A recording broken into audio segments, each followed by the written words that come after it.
Bismillahirrahmanirrahim. Assalamualaikum warahmatullahi wabarakatuh. Teman-teman Travel Asar Community, alhamdulillah kita tim manajemen Asar Community hari ini alhamdulillah sudah berada di hotel karantina. Kita berada di hotel Konrad ya. Posisinya persis di depan Masjidil Haram. Masya Allah, alhamdulillah kita menjatuh syukur kepada Allah dengan segala kondisi yang ada. Yang sebelumnya yang kita dijadwalkan berangkat pada tanggal 1 November, ala kulli hal dengan segala situasi dan kondisi yang ada, Allah menakdirkan bahwa kita harus berangkat di tanggal 3 November.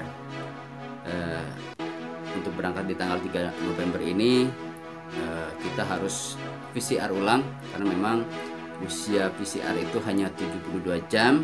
Jadi insya Allah nanti buat rekan-rekan jamaah asar yang akan berangkat nanti kita harus sudah PCR 2 hari sebelum keberangkatan, sehingga nanti setelah PCR memastikan bahwa PCR-nya itu negatif, insya Allah kita bisa berangkat. Perjalanan seperti kita ketahui kondisinya sangat berbeda dengan kondisi-kondisi sebelumnya.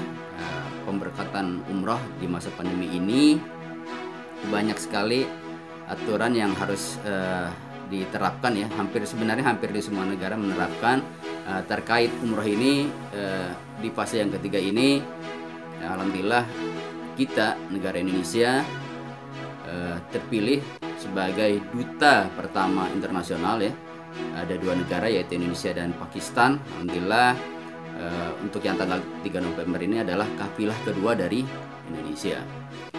Salah satu aturan-aturan yang nanti harus kita pahami oleh para jamaah sekalian adalah mengenai protokol. Sebenarnya ini cukup umum, cuma memang yang jadi kendala ketika bahwa yang harus datang ini adalah banyak orang, maka mengatur banyak orang ini yang perlu prosedur yang cukup ketat. Yang pertama adalah ketika di awal keberangkatan harus PCR, dan setelah semua PCR terpenuhi baru kita bisa proses visa dan lain-lainnya. Tetap yang sebelumnya ada meningitis tetap berlaku, bahwa kita tetap harus ada suntik meningitis. Setelah administrasi terpenuhi kita bisa berangkat.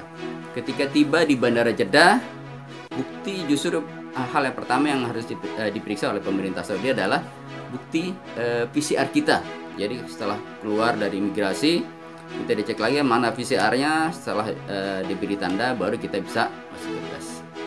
Dari bus kita langsung menuju hotel. Nah di hotel pun protokol kesehatan sekali lagi dijalankan. Jamaah turun satu-satu. Tas koper kita semuanya harus didisinfektan, bahkan yang kita gendong juga harus didisinfektan untuk memastikan aman lah dari pemerintah Saudi. Setelah sebelumnya di bis kita diberikan kunci kamar, jadi sampai di hotel itu kita langsung menuju kamar masing-masing. Ketika sampai di kamar sudah diinformasikan bahwa kita akan menjalani karantina kurang lebih 3 hari untuk saat ini 3 hari.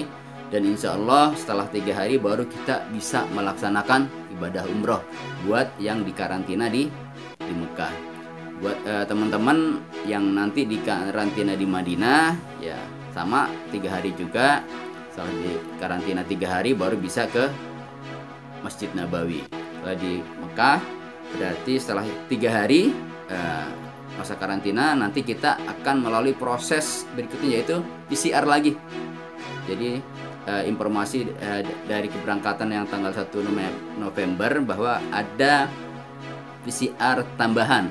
Setelah di Indonesia kita di PCR, ternyata di Saudi kita di PCR lagi. Dan insya Allah yang di Saudi ini free. Itu adalah fasilitas dari pemerintah Saudi untuk memastikan bahwa jamaah dari Indonesia aman.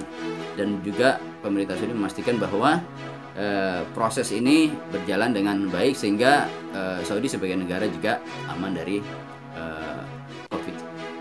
Setelah proses itu semua baru kita bisa melaksanakan ibadah umroh. Nah kita sekarang ini baru menjalani karantina di hari kedua, malam pertama hari kedua. Untuk informasi lebih lanjut nanti insya Allah kita sampaikan progresnya. Mungkin itu aja yang bisa kita informasikan. Insya Allah akan kita informasikan dengan informasi-informasi yang lainnya. Terima kasih. Wassalamualaikum warahmatullahi wabarakatuh.